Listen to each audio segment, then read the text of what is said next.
So welcome to another session. Today we've got a special guest with us. We're going to continue the COVID-19 series, and we're going to be talking to you about tips on managing your business during these uncertain times. So today the focus is going to be on wealth and personal financial planning and how it relates to your business. So we're happy to have Penny with us today, who's with Lorne Steinberg in Toronto and Montreal.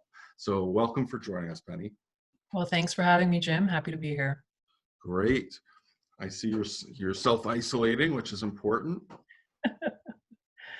Very important during these times, yes. And working remote has had its pros and cons, but I think more pros in terms of allowing me to really focus on just connecting with clients and not having a commute is the added bonus. Right. Well, we appreciate you joining us. I know this topic is one we've been getting a lot of questions about because, COVID has really put a wrench into a lot of people's businesses. And as you know, the businesses intertwine with their personal lives. So this is a pretty interesting topic, and it's really timely. In particular for those who are perhaps looking at selling their business or moving closer to retirement. We've seen the market drop. We've seen some of the deals fall apart. We've seen some of the buyers walk away. So we're definitely in interesting times. Just to let our viewers know a little bit more about you. You've got all the credentials behind your name. I see your CFA, CIM, TEP, and an FMA. Can you tell us a little bit more about your role at Lorne Steinberg? Yeah, absolutely. So, bringing, a lot of, experience and many years of experience within banking, financial planning, and investment management for high net worth clients. My role at Lorne Steinberg Wealth Management has really been more encompassing around focusing on total wealth management and focusing on high net worth clients and business owners and executives, and also incorporating their other professional partners to understand that everyone should be on the same page and working in a common goal to do what's best for the client. So I focus on portfolio management, strategic asset allocation for my clients, and in addition to total wealth planning. So, as a group, we now speak versus meet regularly, but we always talk about, whether it's through our investment meetings or, our regular touch bases in terms of understanding what's going on in the markets and, taking feedback from our clients and understanding, what are the next steps here? What else can we do? So it's been a definite amazing experience and a great group of people to work with. That's great. And one of the things we've been adamant about is ensuring that people have not only a business plan and succession planning, but ensuring that they tie a personal financial plan to their business at the end of the day. And oftentimes, these two pieces are done in isolation and they're not connected. So can you talk to me a little bit about what sort of work you guys do with business owners and how it may be a little bit unique compared to some other advisors out there? So what we do with business owners, again, we like to engage in there are other professionals that have to deal with the business, whether it's their accountant or their business strategist or someone like yourself, Jim, when they're in that phase of looking for a level of valuation, testing the market in terms of, should I look to sell now? Is it a good time?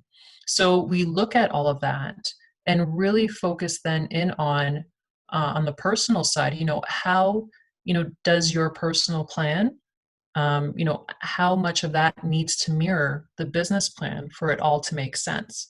Because the last thing you want to do is have a personal plan that doesn't incorporate a lot of the milestones and, essentially certain tax events and succession planning events that might be triggered within the business that then affects you personally. So we want to be able to encapsulate all of that and understand that. And of course, that does take time. It's not something that can happen overnight, but it's part of ongoing discussions and ongoing evolving, information and how things are progressing within the market, within your industry, and then even on the personal side, are certain milestones or certain events on the personal side happening that might dictate something different.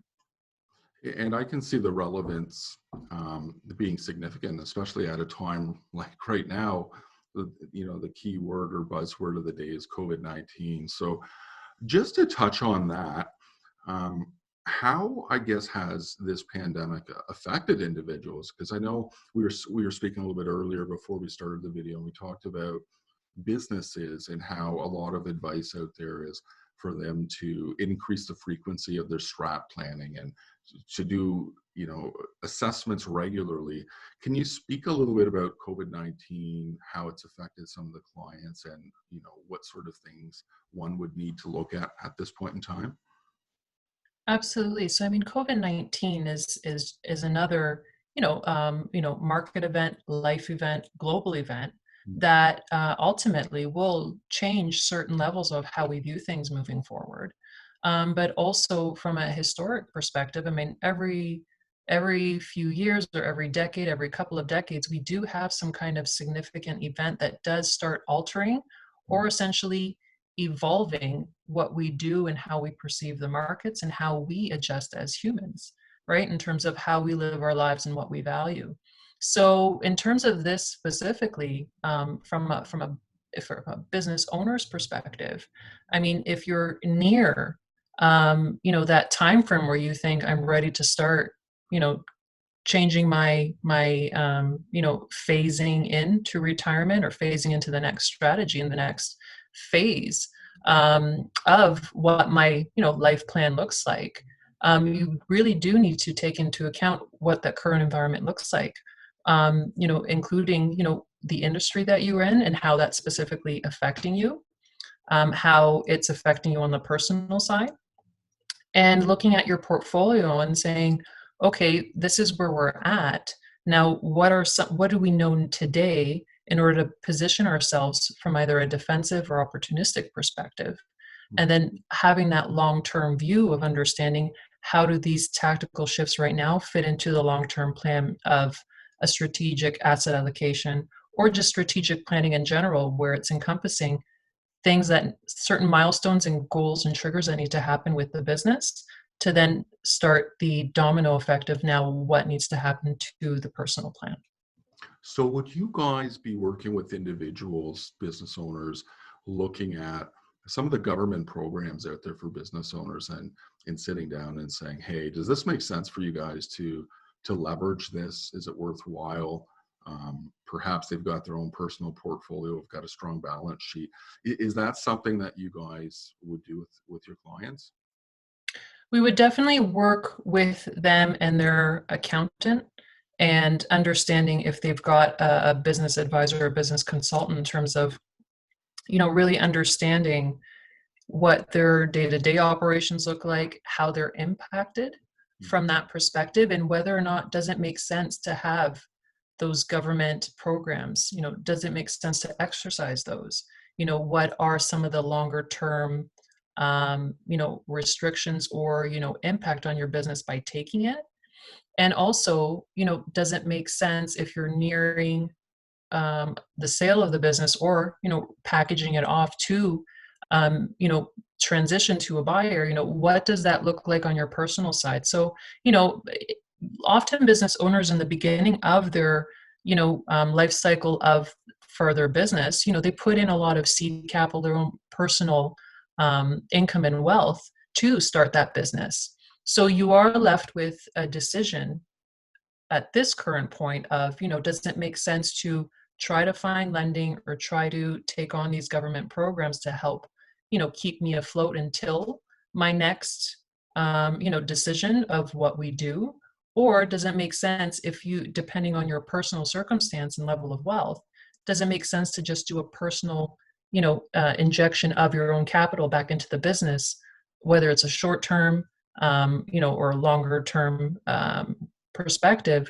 You got to look at both sides of the coin, again, working with the accountant and again, your business strategist, or again, someone like you, Jim, to really look at what would make the most sense. Right. So it's almost like a case by case basis. And, every situation's a little bit unique, and you want to make sure you have a collaborative approach at the end of the day. Absolutely. So just to move on, just a little bit more, get a little bit more in depth around some of this stuff that you guys would touch on. So, from a wealth planner or financial planner perspective, can you walk us through some of the things that you would typically cover in an onboarding session? Yeah, and it's more, to me, I'd like to call it a discovery session, because you are discovering and learning more about, the client, and really getting a good understanding. And what I do is really try to put myself in their shoes and look at it from their perspective of what does it mean for them? What's most important? And from a total wealth management perspective, is understanding not only some of the facets in your personal financial plan that you would cover, like what are your current lifestyle needs, your certain milestones, your estate plan, but from a total wealth perspective, it incorporates too, where are you in the industry of your business? How is it going to impact you from a broader perspective? Understanding how even the global markets are going to impact you, and really focusing in on a lot of the more complexities from that business perspective of, what are some of the family dynamics or learning curves that you're going to need to take on, or basically learn from, because you are coming from a mentality of being in control of earning and growing your own income and wealth, to now having this pool of money that has to basically do it for you. And you may not be fully comfortable making those decisions yourself. So it's then really finding the right fit of who you're going to be working with to provide that for you. So sometimes that's a level of uncertainty and insecurity that needs to be addressed. And that comes with time and education and, ongoing discussions and planning. But for me, the three main key components, I know this isn't supposed to be a very long discussion, but the succession and estate planning is a big thing. Mm. What your intergenerational beliefs in terms of what you're looking for from a legacy perspective, gifting, how much of this wealth do you want to last throughout different generations, even charitable giving, embracing certain tax impacts, tax events that you will have by the sale of the business. But moreover, how is this impacting you from a personal perspective? Meaning, what does your total investment strategy look like? What is the strategic asset allocation going to look like? And really assessing your standards of living, making sure that none of these decisions will put your bare minimum at risk. Right. So one of the questions that we hear business owners say a lot is the majority of their value is in their business. That is my investment, and it's something that they work on a daily basis. I guess, what's your perspective on financial planning and individuals who do have most of the value tied up in their business? So it's important. And at the end of the day, that ends up being their very livelihood of what they need to survive on and have, whether they want to sustain their current standards of living, or they shift a focus of what that either retirement lifestyle looks like, or that post business ownership lifestyle looks like. So it's important to really look at components of what you want out of this, establishing certain scenarios through the plan of understanding, here's your base case, worst case, and best case. Right. And at the end of the day, that really helps you establish, okay, so, from a business valuation standpoint, I know what the value of my business is, but at the end of the day, it's all about who's willing to pay for it, right? So who's that buyer that's willing to give you that sum of money that you're going to agree to let go for. So you need to understand that you need to be comfortable with the result of how that'll impact you on the personal side, and find a level of expectation or a level of scenarios that you'll be okay with in terms of who's willing to buy, and especially in the circumstance where certain industries are actually doing just fine in terms of how they're being impacted with COVID, versus other industries that are right now, are either looking to, find out when they're ready to open up shop again, or, have put in some contingency plans of, I'll be okay for the next 6 months, but by then, we'll have to reconsider, do we stay open or do we need to close? So all that takes into consideration of, in this current market, no different than a real estate agent telling you if you want to sell your house, we know what the value of this house is. However, it's not going to matter if no one is willing to buy it for that price. Right. Supply and demand, market driven. Supply and demand. Yeah. Yeah, exactly. So I know you've prepared some detailed slides, in particular for business owners in terms of what they should be doing, what they should be looking for. It's obviously really relevant to COVID and the situation we're in. So perhaps what I'll do is I'll get you to walk through this, and touch on some of the key pieces that are relevant to the individuals. Yeah, absolutely. So again, from when we've spoken about this in terms of the what should I be doing aspect. So again, clients are working with you and understanding here are all the steps we're taking from a business perspective, and understanding maybe the price or the valuation. But on the personal side, many are asking, well, what should I be doing to prepare myself once this is over? And so we do need to look at, the first step is assessing and addressing your goals and what your needs and wants are through a financial plan. And from there, we look at the investment strategy overall. And from there, we drill down on what that strategic asset allocation is going to look like. And that typically would address the current environment that we're in addition to the long-term outlook. So it's broken out into different buckets. Right. And I would say this is probably one of the most refreshing things that I see when someone comes into our office and has everything nicely laid out, because what can become extremely difficult and anxiety producing for a seller is if they really don't know. We call it, do you know your number? Do you know what you really need in order to retire and maintain your lifestyle? And if they haven't gone through that exercise, it really does hold up the process. Because at the end of the day, you can come to us and say, this is what I need. I talked to a few people, we've put a plan together. I need $8 million to retire. Well, unfortunately, the market doesn't really care what you need to retire. You're taking your business to market, and buyers will determine, what the appropriate value is. And quite frankly, in the lower mid-market, so enterprise value 1 million to 30 million, a lot of the terms are pretty standard in terms of valuation. Banks really do dictate the value as well. I mean, obviously you have to finance the transaction, so there's not a lot of wiggle room in terms of, getting 20% more than fair market value.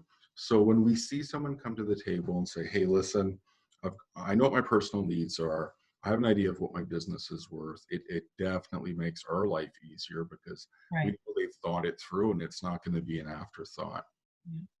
Yeah. And I mean, going through these steps again will help answer when and how much do I sell for, but it must always, leave that wiggle room, like you mentioned, in terms of that's great, but if the bank's not on board and the buyer's not on board, or there's some review, right? At the end of the day, you're then left with, okay, you're making these negotiations, right, of pricing and financing and structure.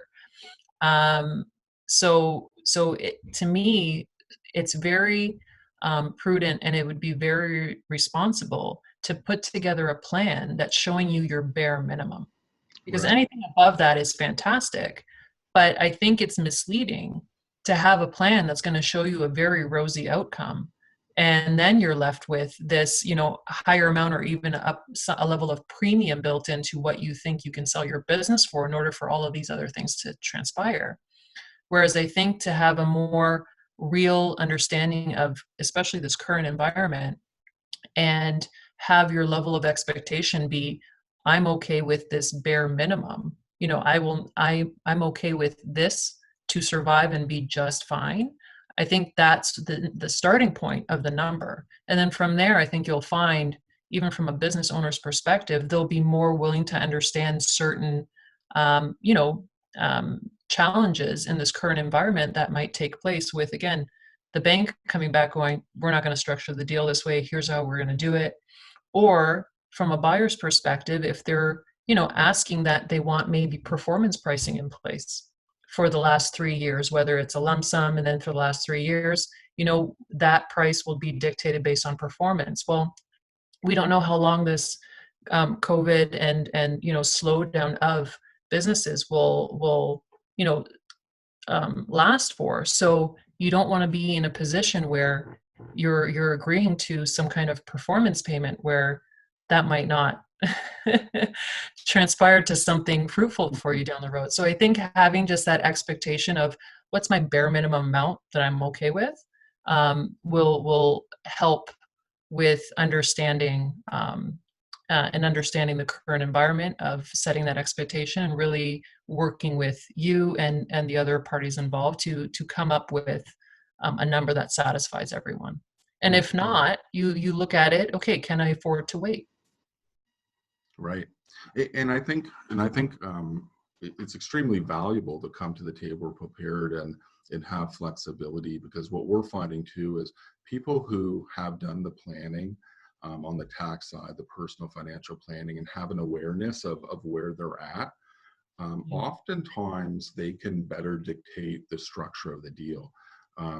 Perhaps they're willing to provide more seller financing, but they're going to get a higher rate of return on it. Perhaps they're willing to stay on board and continue working part-time, or perhaps they don't need to stay on board whatsoever. So depending on who comes to the table from the buyer standpoint, they can really facilitate much better than someone who is really hand-tied and really needs to go under option one, because their personal lifestyle needs are really inflexible at the end of the day. And this is where, I mean, for me especially, I would look at that kind of circumstance and really spend time with the client and understanding how important are certain things, right? In terms of what do you really value here? And, understanding the importance of, sometimes it's, you want to be able to preserve wealth over having a certain level of a lifestyle right now, right? It's understanding what's realistic, what's, what kind of level of expectations there are, but also really assessing, are your choices in lifestyle, and maybe it's just a timing issue, but are your choices in lifestyle that you want, putting your overall standard of living at risk? Right. That's a good point. So it's important to review that and address that for sure. Right. In terms of some of the wealth goals, I know you sit down with individuals and you've got a bit of a pyramid here. Can you walk us through what exactly you're illustrating in this pyramid? Yeah, absolutely. So I like to basically bucket goals, just to be able to track from a priority standpoint and timing standpoint of what's most important to achieve first. So, and at the end of the day, the tri-main goal really represents in terms of building that foundation of how we are sustaining and achieving these goals. And the first thing is, if you can't achieve on a consistent basis your immediate and obligation needs, which is basically my current lifestyle, then the other goals aren't going to happen at the end of the day, right? Or you're at risk of having to come back to stage one of, let's reestablish what our lifestyle looks like and our immediate needs looks like in order to get to the next level. So I put them into buckets. So we just briefly talked about immediate obligation and needs is really your current lifestyles. So from a business owner's perspective of, okay, I'm going to sell my business, but I want to maintain a certain level of lifestyle. We have to look at, what strategy needs to be in place in order to maintain and achieve that goal.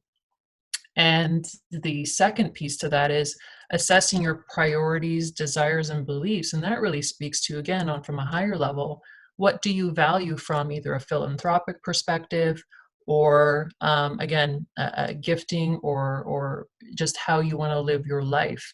And certain desires, whether it's, I want to buy that second property for my kids or for the cottage, or certain things that you might look to want to accomplish in the next 5 to 10 years, say, or in the next 3 to 7 years.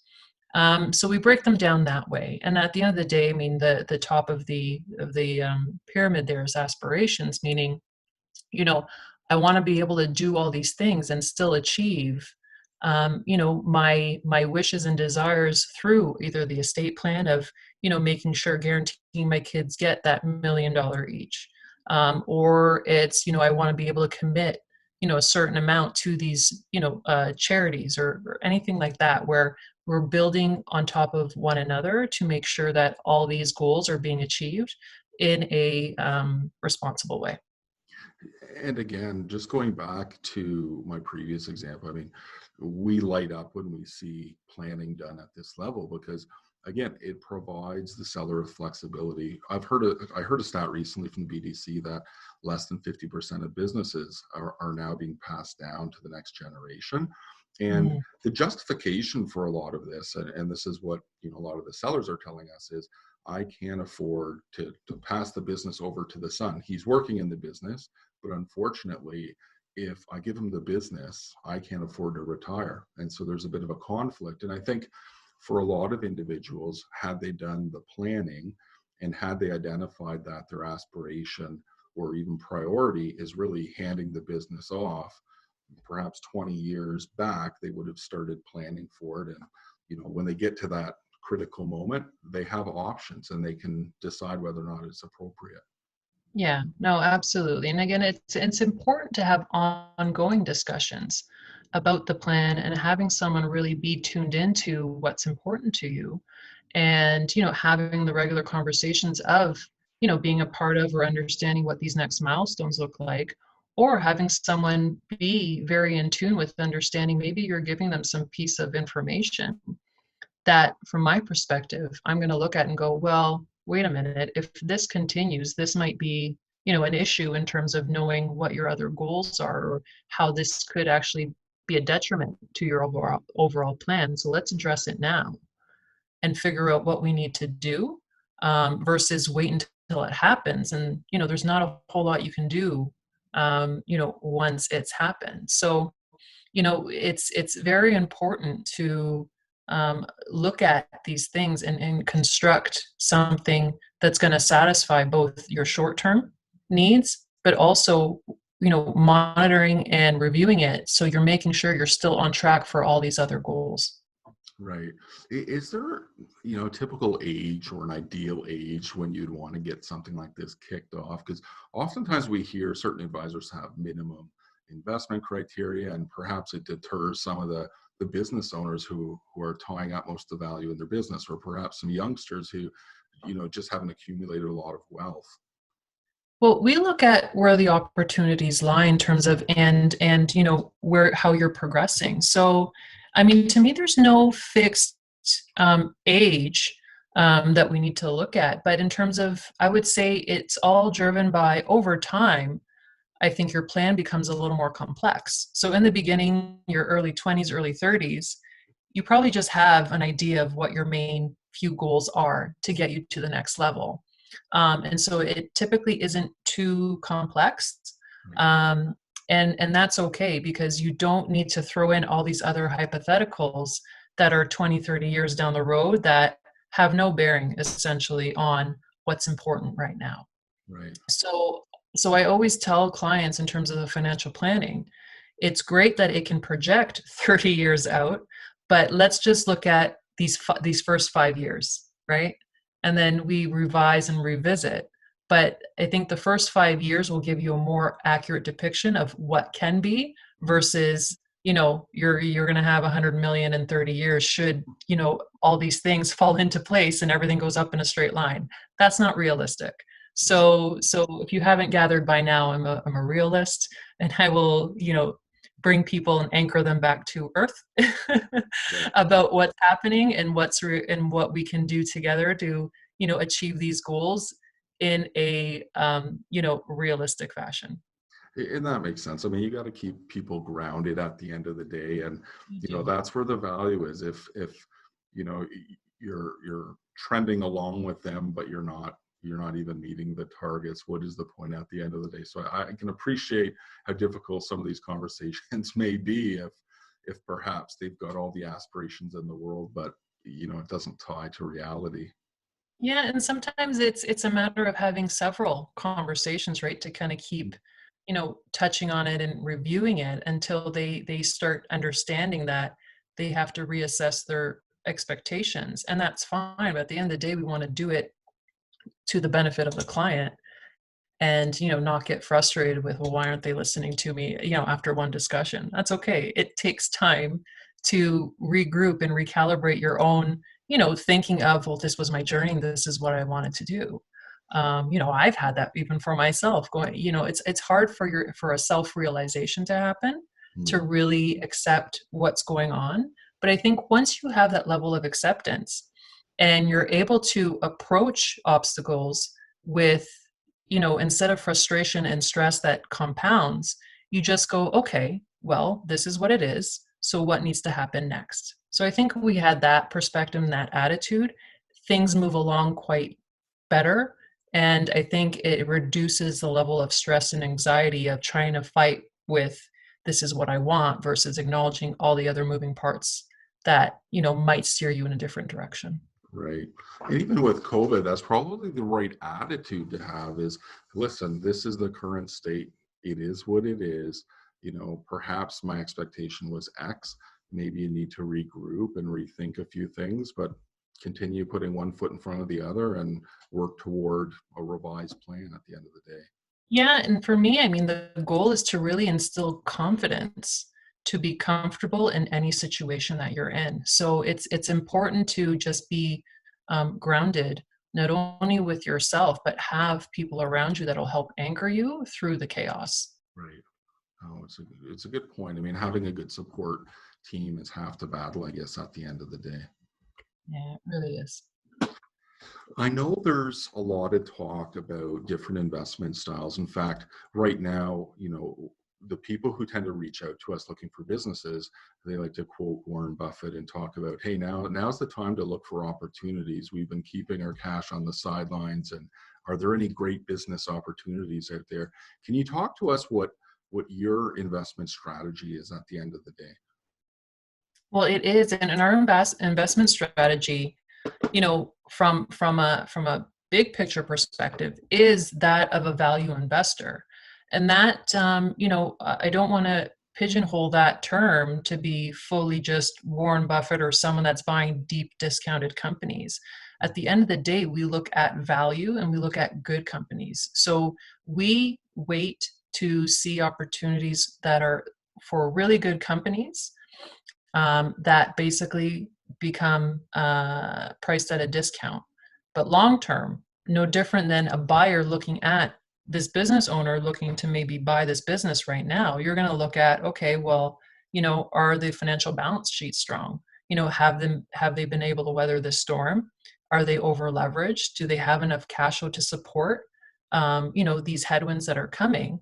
And at the end of the day, what do I perceive this value to be versus what the business owner perceives it to be, but also what is the market allowing for? So if you're looking at it from that perspective, and what we do, we have a few different strategies that focus on a few things, but at the end of the day, the value investing philosophy is, yes, keeping cash on hand for these opportunities, but also if you start seeing the markets become overvalued, then you are taking some gains off the table and waiting, because the last thing you want to do is be in an environment where you might be overpaying something that doesn't really justify that price. And we saw that especially in 2018. It was 2018, 2019, sorry, where a lot of these companies, we saw that were great. However, we just thought way too expensive. Like the price, did it moved too far away from what we deemed to be of value. Right.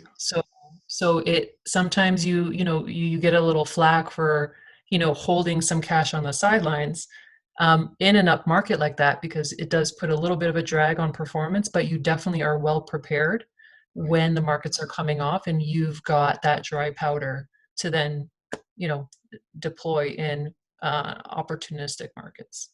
So I guess one of the questions too that I hear a lot is, hey, we're waiting for the bottom, or we've seen the bottom. Overall at a macro level, we've seen, significant drop. We're looking at, 20% below where markets were previously. Is Mhm. now a good time to start putting money in the market, or is it again a case by case analysis, or how do you guys view, putting money back into the market at this point? So I would say it does go back to, what's the overall strategy and plan and goals, Mm. right? So if that money is earmarked for the long term, then it does make sense to, start staging in cash right now.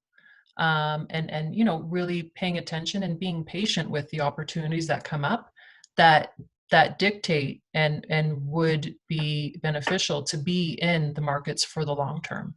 Now, if there's certain money that is earmarked for something that you might need to spend, or a major renovation is coming up, or certain tax event that's coming up, I would keep that in a cash type of component, meaning it has no place in participating in the markets that are meant for the long term.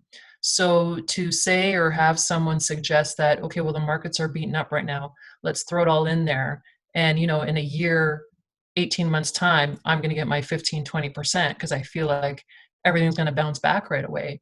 Right. That's not responsible. And also, I mean, the first thing you learn, and our regulators really focus in on in terms of understanding how we're providing portfolio management to our clients, is understanding suitability. And if your desires for a certain amount of money is meant for the short term, and that you're going to need it in the short term, it has no business being in the markets that are meant for long-term strategies. Right. That makes a lot of sense. So it really depends, I guess, on, when they need the cash, and if they're looking short term or long term at the end of the day. Right. Absolutely, and we look at that. We look at your time horizon in total, and then we look at, okay, certain goals that need to be met.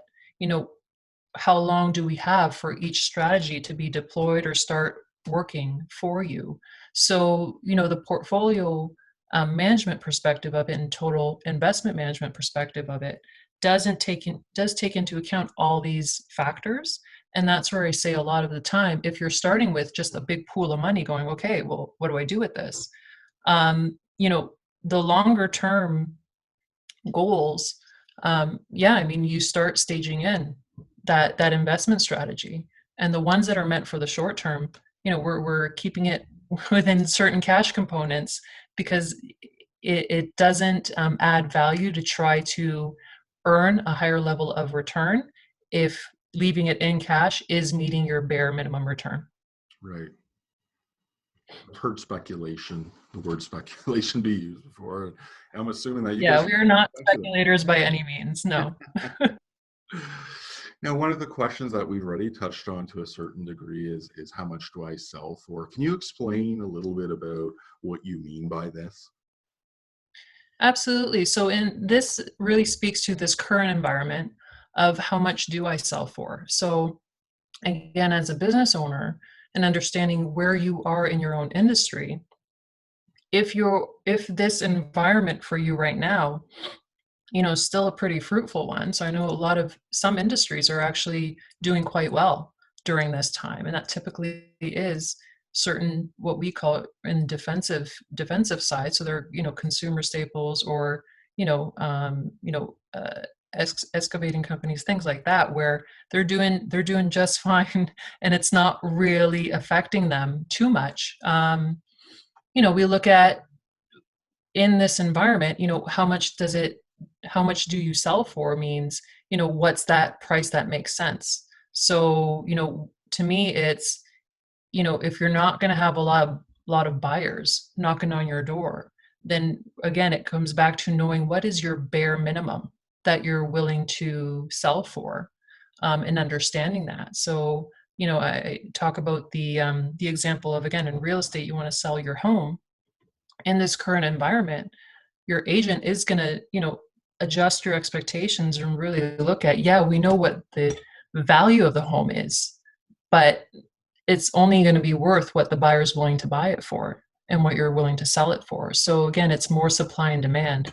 And so how much do I sell for, takes into account all these other things that we talked about of understanding your plan, understanding what your needs are, understanding, what are your bare, your bare minimum required return. And, are any of those options and choices going to put your standard of living at risk?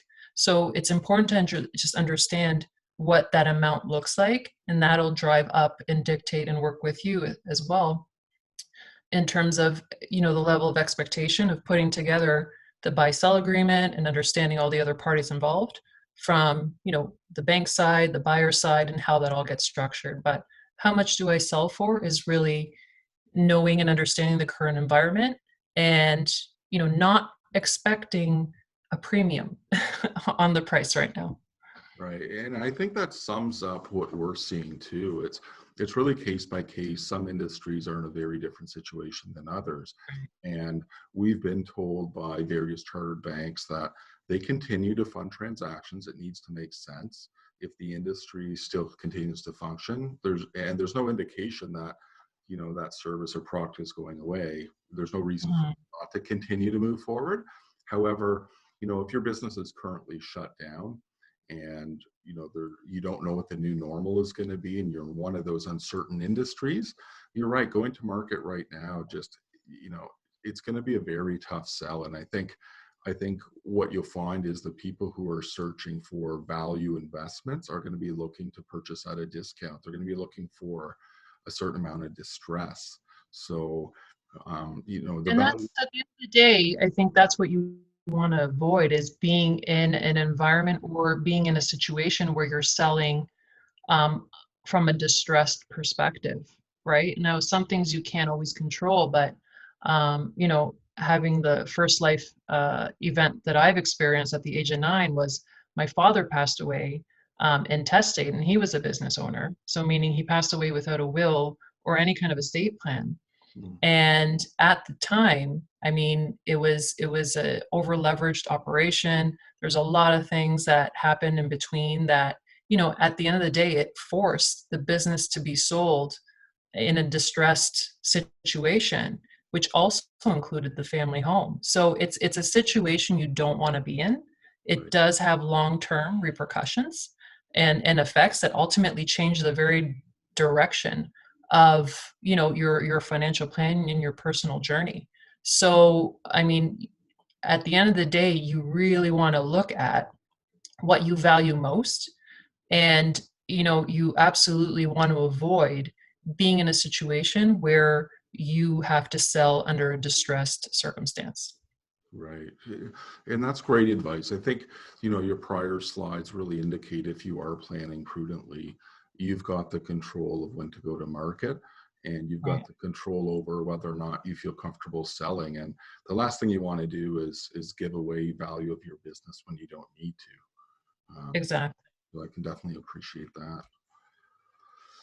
Talk to us a little bit about the timing and approach to investing, because as mentioned earlier, I mean, the market's dropped. It's a great opportunity to jump in. People are speculating, especially when you see some of the larger blue chip stocks like the RBC and some of the other big bank stocks. They look quite appealing when you're comparing them over, let's say, 12 months ago. How do you guys look at the timing and the approach to overall investing?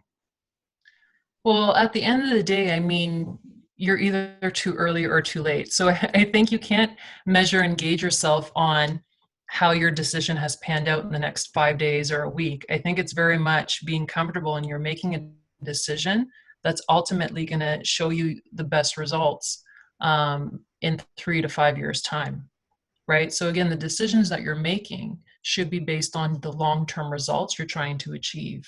So, examples like the big banks, I mean, they're pretty sturdy, and I think we're all pretty confident they're not going anywhere anytime soon. So absolutely, it's an opportunity to focus in on if it's a component within your portfolio that makes sense to say, okay, I think we can add a little more in terms of certain positions. It all drives down to it needs to make sense to with your plan and your overall, risk tolerance and what that investment strategy looks like. But timing and approach is very much understanding, like we talked about before, is what your short-term and long-term needs are. So timing, again, is understanding that if you're going to need certain amounts of cash in the next 1 to 3 years that are deemed quite significant, and you can't afford to have any kind of fluctuations or volatility in it on the downside, then chances are it's not appropriate to be in the markets to begin with. Right. So we focus in on the staging part, meaning, it doesn't make sense to put that full pool of money in all at once. You want to be able to find those opportunities and be patient with when those arise to achieve your long-term goals. Right. Do you guys look at any of the prolific investors to see what they're up to and what their strategies look like? I know a lot of individuals will follow, I think we mentioned Warren Buffett and some of these other gurus. Do you guys ever look to see what they're up to? Well, I know we do gauge, again, taking, the value investing approach and really, holding to a high standard. What Warren Buffett and Charlie Munger have done over time. I think it's important to also know that, things are evolving. So what used to be the very standard of what value investing or, what that looked like in terms of buying something, deeply discounted, regardless of if it was a good company or not, those days are gone. And we just focus on, what we deem to be what a good company looks like, and finding the opportunities to buy when it's come off a bit, when it's beaten up. And what we do is we look at the safety of margin, meaning we're going to buy it at a lower price than we think it's worth. And the idea is, we're going to hold it until we think we're not going to get any more value out of it. So there's certain opportunities there to take advantage of. But at the end of the day, there is a shift even within the value investing where, in traditional times, you probably wouldn't have seen Google or Apple in a value investing portfolio. Whereas now there are opportunities to have companies like that because, again, they're strong companies. And when there's an opportunity to really look at, what's been beaten down and what's still a good company that you can buy at a discount, those are some example names where it makes sense from a long-term perspective to hold within the portfolio. Right. So there is evolution for sure in terms of what people deem value investing to be. Right. No, it's very, very, I guess it's evolved over time. And we're finding too, even with the evaluation of businesses, people are very dialed in terms of, what fair market value is. People have access to information, and gone are the days where you can, put a lowball offer in and have people accept it because, banks will protect their clients, their advisors will protect their clients, and there's some safety nets around the transaction and the price around the transaction nowadays. So just shifting gears. Yeah. Sorry. Yeah, no, I was just going to say, there's more transparency and more people are more in tune. Absolutely. To your point of understanding where value is and having that criteria to value a company and understanding, what's good and what's not good. Right. No, absolutely. So you've got a funnel here, and it feeds into the big question, when and how much do you sell? Can you walk us through what you're illustrating in this slide? Yeah, absolutely. So it's similar to which it's just, honing back in on what we touched upon earlier, that at the end of the day, going through all of this discussion and all the points, the main factors to drill down to when and how much do I sell, which ultimately answers the question, what should I be doing, is really focusing in on understanding what your personal financial plan looks like in relation to the business planning piece. and understanding what that investment strategy will entail to then drive that strategic asset allocation in terms of how do I structure, my overall total wealth strategy and my overall portfolio to provide me the things that I need moving forward. And again, it's about having that confidence and knowing you can make those decisions barring any kind of environment you're in. Right. How onerous is it to set up a personal financial plan from start to finish and putting all these pieces in place? Well, ultimately, I mean, it all depends on the complexity. Mhm. And I don't think you want to have a financial plan turned around in a few days' time. I'd be pretty concerned about that. So it does take time, and depending on the complexity, sometimes I break it out in stages in terms of having a draft level of, first addressing some of the bare minimum needs, right? And then once we have a good indication of that, then we build on some of the other comprehensive strategies on top of that or components that we're working on. So it can take anywhere in terms of, again, the timing and demands of the client versus what we have as well, but it does take about from start to finish.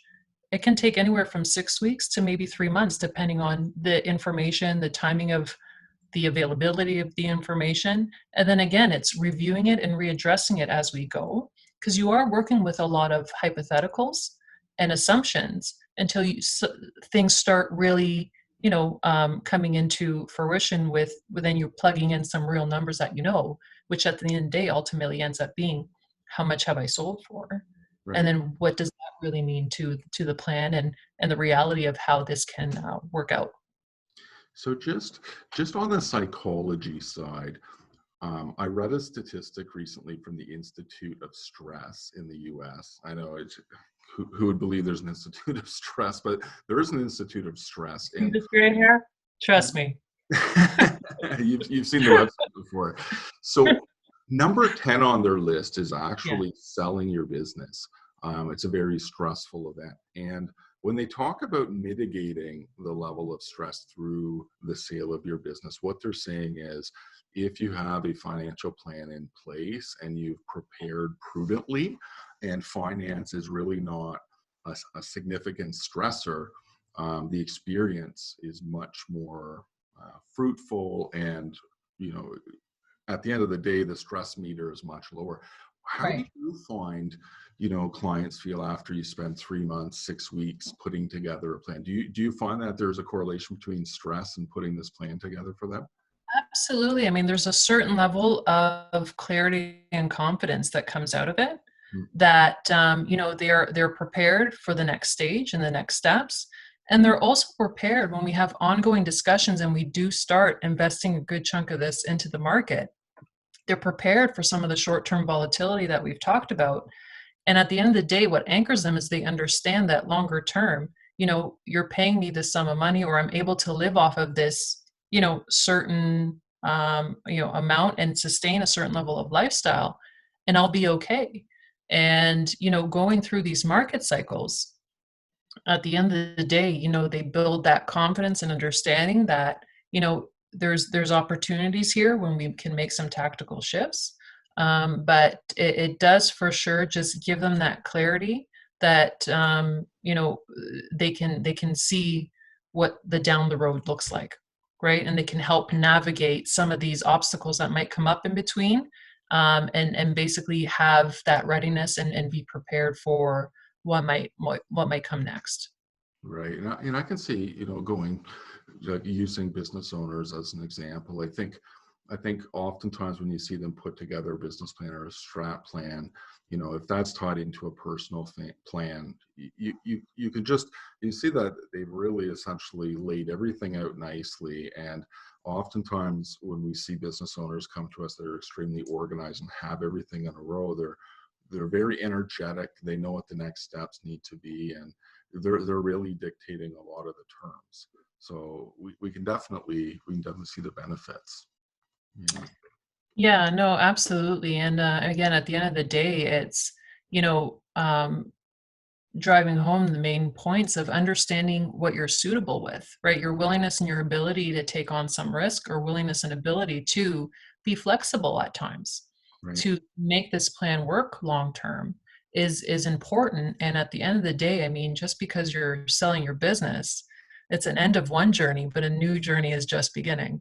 So there's opportunities there for you to then, exercise a lot of your skills, or what you offer, to you, to your family, to the world, of what's next.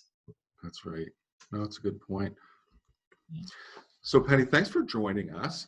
Before you leave, just want to, thank you for providing such rich information. If folks want to get in touch with you, what's the best way for them to reach you? Well, they can definitely email me anytime and it's a long last name, and it's pronounced Smith, if anyone was wondering. Penny.Stavropoulos@steinbergwealth.com. So you can definitely email me, or again, you can find me on our website at www.steinbergwealth.com. Reach out, more than happy to have discussions and help you along in this journey. Thank you very much. Take care, Penny. All right, thanks, Jim.